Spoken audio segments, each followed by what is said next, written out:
So it looks like some better detective work has been done recently on the subject of the Mona Lisa. I was pretty impressed at the kind of improvement there. I've been going by just like historical research, like, what people, the main boys, academia, Oxford, whoever can come up with, just like as a basis. But I've been, taking a good look at the models. So the latest research is more along the lines of mine, where it was like, this isn't actually the Lisa that everyone thought it was to begin with. To me that was a simple assessment. So Leonardo takes these opportunities when he's commissioned to do a piece. He doesn't just willy-nilly go off. He uses these things to his advantage to incorporate his own ideas. Anything from science to philosophy or spirituality, whatever you want to call it. So which leads me to something I left out of this doco that rocked up on YouTube that I thought was pretty good. So I'm using a science of perception, human perception, to decode this. So firstly, I was interested in the models he used, and this documentary said model wasn't necessary.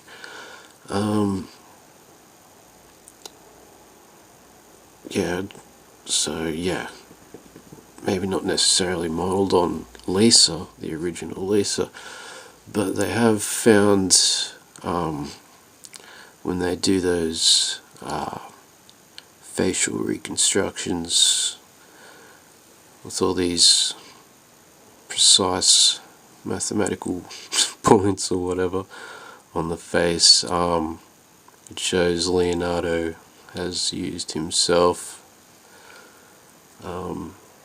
in there. So it's interesting thing that causes a sense of familiarity when you look at it in a way. It's like, I think he was, like the documentary said, he was commissioned to do it for someone's son, to make him feel nice, I guess, because he didn't have a mother. And so Leonardo himself, he's probably thought about this, and what triggers these feelings, and he thought, the way it does, I do believe it does connect to the original Lisa Giacon, who they thought it was. Like, this is not Lisa. Okay, we've established that this is not. Even the academics know this is not. Even I said in my little, I wrote some stuff about it and laid some stuff out. I said it, even the same thing, like. But anyway, that's all. Yeah, different sort of stuff. I'm going into the science of it.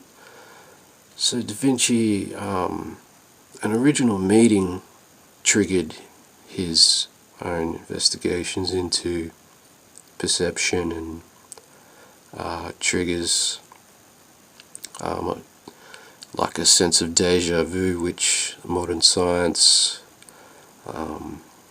says when one structure of a place is familiar to another. The basic outline's the same, which gives you a sense like you've been there before. kind of a basic kind of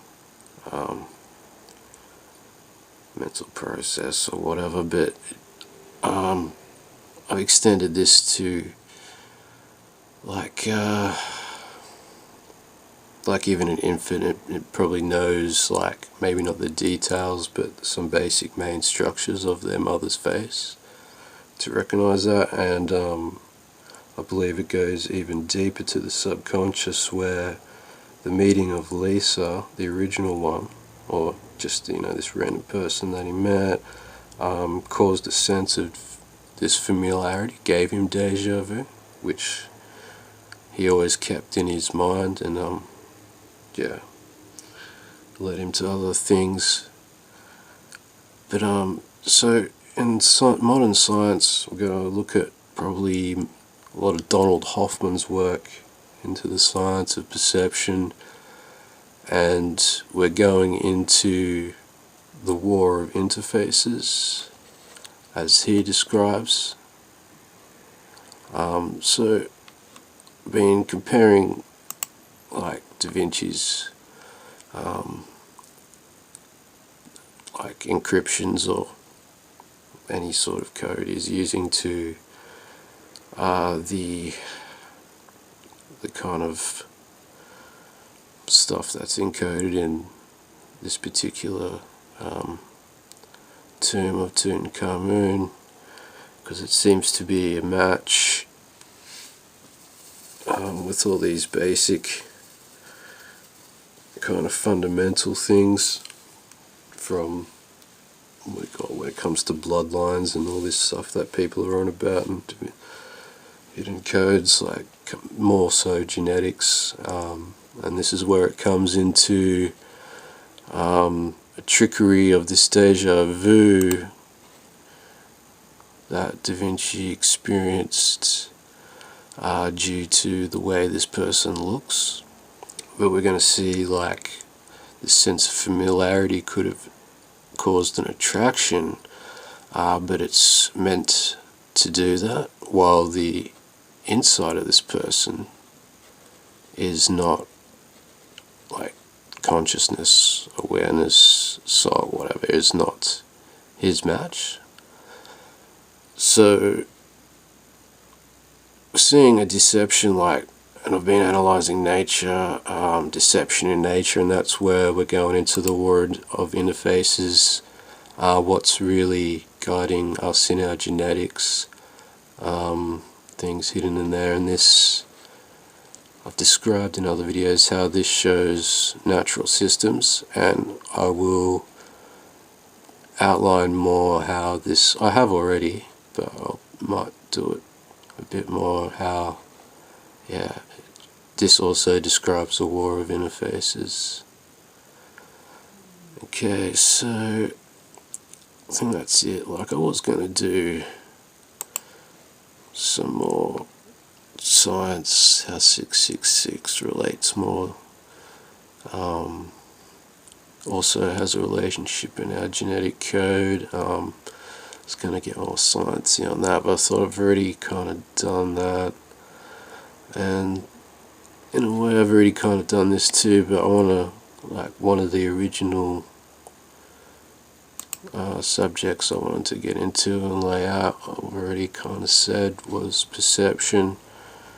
Because when it comes down to a perceivers, even, like, if you want to get into any sort of stuff, even connection to your energy body, it's all in your perception, your awareness, different modes or whatever. But yeah, so I guess this is just a prequel to New Direction after a bit of a 2-month break.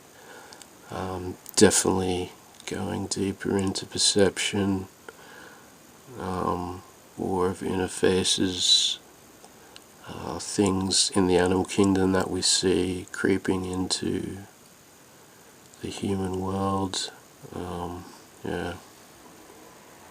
Interesting things like that. I mean, even virgin birth has, like, been seen in the animal kingdom. I think in captivity, a shark recently as well. Well, not recently, maybe I don't know how many years back. Gave birth, virgin birth. So yeah, and we're going to get more into this hidden fertility that's not physical, and transference of consciousness without some sort of aid of some fucking techno serpent or something. Anyway, alright, gotcha.